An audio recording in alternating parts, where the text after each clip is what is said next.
চিকিৎসক মাত্র 2 জন, পরিকাঠামোর অভাব, সরকারি অ্যাম্বুলেন্সের পরিষেবা নেই, সমস্যায় রোগী ও তাদের পরিজন।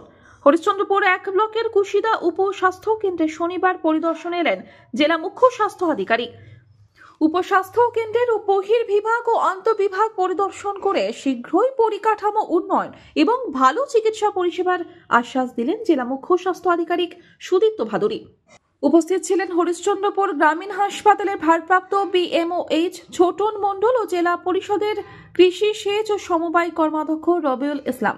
স্থানীয় সূত্রে জানা গিয়েছে 1952 সালে কুশিদার জমিদার রামকৃষ্ণ সরকারের দানকৃত 6 বিঘা জমির উপর গড়ে ওঠে কুশিদা স্বাস্থ্যকেন্দ্র। পরবর্তীতে আরও 4 বিঘা জমি দান করেন তার প্রজন্মেরা। 2015 সালে কুশিদা উপস্বাস্থ্য কেন্দ্র ভবনের সূচনা করেন মুখ্যমন্ত্রী মমতা বন্দ্যোপাধ্যায়। কুশিদা অঞ্চলের অসংখ্য মানুষ বহির্বিভাগ ও আন্তঃবিভাগে চিকিৎসা নিতে আসেন। 10 শয্যা বিশিষ্ট উপস্বাস্থ্য কেন্দ্রে 2 জন চিকিৎসক, 5 জন নার্স, 1 জন স্থায়ী ও 3 জন অস্থায়ী সাফাই কর্মী এবং 4 জন স্থায়ী ডিজিএ রয়েছে। উপস্বাস্থ্য কেন্দ্রে পর্যাপ্ত চিকিৎসকের অভাব রয়েছে। সরকারি অ্যাম্বুলেন্সের কোনো পরিষেবা নেই। আন্তঃবিভাগে পুরুষ ও মহিলা আলাদা ওয়ার্ড নেই। পরিশ্রুত পানি ও জলের ব্যবস্থা নেই। শৌচালয় বন্ধ হয়ে পড়ে রয়েছে। চিকিৎসক ও নার্সদের থাকার কোয়ার্টারের ভগ্ন দশা প্রভৃতি পরিকাঠামোগত সমস্যা নিয়ে অভিযোগ তুলে জেলা স্বাস্থ্য আধিকারিকের হাতে দাবিপত্র তুলে দেন স্থানীয়রা। এমনকি সঠিক পরিষেবা মিলছে না বলে জানান তারা। স্থানীয় বাসিন্দা সোমনাথ মিত্র বলেন, এই হাসপাতাল একসময় ছিল স্বাস্থ্য কেন্দ্র। এটা একটা আমাদের একদম মালদা জেলার সবচেয়ে উত্তর প্রান্তে বিহারের একদম বর্ডারে একটি বেডেড পিএসসি। তো স্বাভাবিক ব্যাপার, এখানকার নিজস্ব অনেকগুলো প্রতিবন্ধকতা আছে। যদিও বেশ কয়েক বছরের মধ্যে এই যে পশ্চিমবঙ্গের সরকারের জন্য দেখুন এখানে জেনারেটর থেকে শুরু করে পানীয় জল সব ব্যবস্থাগুলোই আছে। তারপরেও দেখলাম অনেকগুলো জায়গায় অনেক কিছু নতুনভাবে আমাদের কিছু চিন্তাভাবনা করা দরকার। বেশ কিছু জায়গায় ছোট ছোট কাজ, জানলার কাজ ভেঙে আছে, ওয়ার্ডের দরজার কাজগুলো ভেঙে গেছে, ওগুলো যদি দেওয়া যায় শীতকালে অনেক সুবিধা হয়। বাথরুমটাকে একটু ঠিকঠাক করা, বাথরুমের জলের একটা ব্যবস্থা আছে। খাবার জল নিয়ে আমি খুব চিন্তিত, কারণ ওখানে একটি জলের পাম্প আছে যেটা ভেঙে গেছে। এটা কিন্তু আমি পিএইচির সঙ্গে কথা বলবো যাতে ওটা আরেকবার রিপেয়ার করে একটা, কারণ এখানে রোগীদের জন্য ওটা বানানো জল জীবন মিশন থেকে, তো ওইটা কাজ করছে না, এটা দেখা দরকার। পিএইচিকে বলতে হবে। পিএইচি এখানে পাইপ লাইনও দিয়ে গেছে। আমি আশা করব কোয়ার্টার এবং হাসপাতালে নতুন পাইপলাইনে যে জল জীবন মিশনের, এটা আমাদের মাননীয় মুখ্যমন্ত্রীর এখন অত্যন্ত আর্জেন্ট প্রজেক্ট। তো জলের ব্যবস্থাটা হবে। তারা নাকি বলেছে যে কোয়ার্টারে জল হবে না, সেটা নিয়েও আমি নিশ্চয়ই উপরে উদ্যোগ। স্যার, এখানে সরকারি অ্যাম্বুলেন্স না থাকার বড় সমস্যায় পড়ছেন রোগীরা। সরকারি অ্যাম্বুলেন্স বলতে আমাদের 2 রকম অ্যাম্বুলেন্স সার্ভিস আছে। 102 নম্বর অ্যাম্বুলেন্স, সেটা হরিশ্চন্দ্রপুর ব্লকে থাকে। এখানে নিশ্চয় যান যেটা চলে, সেটা আমি কথা বলেছি, নিশ্চয় যান। এখানকার সবকটা গ্রাম পঞ্চায়েতে 2টো করে রাখা আছে সেখানকার মায়েদের নিয়ে আসার জন্য। কিন্তু এই হাসপাতালেও কিছু থাকা দরকার। এখানে যে অ্যাম্বুলেন্সটি আছে তার মালিকের সঙ্গে আমি কথা বলেছি যে কালকেই হয়তো উনি এই নিশ্চয় যান প্রকল্পে যুক্ত হবেন, তাহলে এখানকার মানুষজন অনেকটাই সুবিধা পাবে চাচল থেকে যাওয়ার জন্য। পরে 2015 সালে উপস্বাস্থ্য কেন্দ্র হিসেবে ঘোষণা করা হয়, কিন্তু তারপরেও পরিকাঠামোগত উন্নয়ন হয়নি। সিজারের কোনো ব্যবস্থা নেই। এলাকার 30টি গ্রামের মানুষের এই উপস্বাস্থ্য কেন্দ্রের উপর নির্ভরশীল। জেলা পরিষদের কৃষি সেচ ও সমবায় কর্মাধ্যক্ষ রবিউল ইসলাম বলেন, এলাকার মানুষ কুশিদা ও বড়ুই স্বাস্থ্য কেন্দ্রের পরিকাঠামো সহ একাধিক সমস্যার কথা আমাকে জানিয়েছিলেন।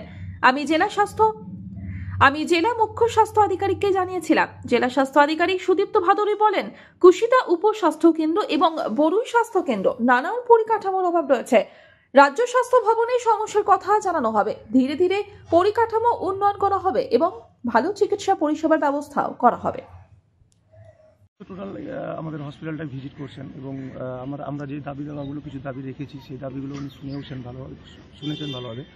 যে আমাদের সবথেকে বড় সমস্যাটা হচ্ছে যেটা আমাদের বেড যেটা আছে 10টা বেডে মেল ওয়ার্ড এবং ফিমেল ওয়ার্ড সমস্যাটা সবথেকে বড় এই জায়গাটা। কারণ একটা ফিমেল পেশেন্ট যখনই থাকে, ডেলিভারি পেশেন্ট যদি অ্যাডমিশন থাকে বা ওই কোনো কারণে যদি অ্যাডমিশন থাকে, তাহলে সেই জায়গাটাতে পুরুষ কোনো পেশেন্টকে রাখা যায় না। তার জন্য পুরুষ পেশেন্টগুলোকে বাইরে রাখতে হবে, সেটা একটা সবথেকে বড় সমস্যা। যার জন্য স্যারকে আমি রিকোয়েস্ট করলাম, আমরা সবাই মিলে কুশিদার এলাকাবাসী আমরা সবাই মিলে একটা রিকোয়েস্ট করলাম যে মেল ওয়ার্ড এবং ফিমেল ওয়ার্ডটাকে যাতে সেপারেট করে রাখা, এটা একটা সবথেকে বড় দরকার। দ্বিতীয় নম্বর কথা হচ্ছে একটা বাউন্ডারি বলে খুব দরকার আছে, যেমন গরু, ছাগল, কুকুর এখানে হসপিটালে ঢুকছে, সেভাবে একটা বিরাট একটা অসুবিধাও আছে। হসপিটালের পরিবেশটা আরও যাতে ভালো হয়, পরিষেবাটা যাতে আরও ভালো পাওয়া যায়, একটা বাউন্ডারি ওয়াল তো দরকারি। এবং তার সাথে সাথে যে আমাদের যে আউটডোরটা আছে, আউটডোরে এখন নাই ঠান্ডাকালীন সময়, শীতকালীন সময়ে মানুষ হয়তো লাইনে দাঁড়িয়ে হয়তো পেশেন্টগুলো লাইনে দাঁড়িয়ে ট্রিটমেন্টটা পাচ্ছে, কিন্তু যখন গরম হয় তখন তো সেই সময় দাঁড়িয়ে থাকা খুব মুশকিল।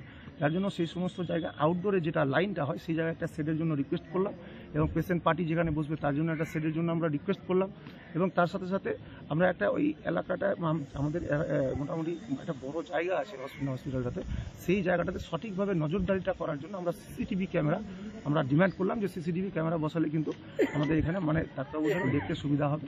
বিভিন্ন প্রকার মানে বিভিন্ন ধরনের মানুষ আসে, কখন কী অবস্থায় আসে না আসে সেটাকে ওয়াচ যাতে করতে পারে, রোগীরা যাতে সঠিকভাবে ট্রিটমেন্টটা পায়, কোনো রকম অসুবিধা না হয়, সেটা থাকার জন্য আমরা সিসিটিভি ক্যামেরার জন্য রিকোয়েস্ট করেছি। এবং এখানে একটা স্মারকলিপি আমরা আবেদন এবং অনুরোধ, আমাদের মাননীয় সিএম সাহেব এসেছেন, মোটামুটি গোটা জেলা বহু স্বাস্থ্যকেন্দ্র হসপিটাল আছে, ওনাকে দায়িত্ব নিয়ে দেখতে হয়, বহুদিন ধরেই কথাবার্তা হয়, যাক আজকে একটা ডেট করে আমরা মাননীয় সিএম সাহেব, আমাদের বিএমএর ছোটনবাবু আছেন এবং এখানকার যারা স্বাস্থ্য আধিকারিক তারাও আছেন, এবং প্রধান উপপ্রধানরাও এইখানকার কুশিদা গ্রাম পঞ্চায়েতের তারাও আছেন, পাবলিক রিপ্রেজেন্টেটিভরা, আমরা সবাই মিলে এইখানকার এলাকার মানুষের যে একটা ডিমান্ড সেগুলো আমরা রিটিন আকারে আবেদনপত্র একটা সিএম সাহেবকে দিলাম, এবং ওনার মাধ্যমে এটা প্রপোজাল হয়ে স্বাস্থ্য ভবনে যাবে। নিশ্চয়ই উনি কাজের মানুষ আছেন এবং গোটা জেলায় ভালোভাবে কাজ করছেন, আমরা সর্বত্রভাবে ওনার পাশে আছি।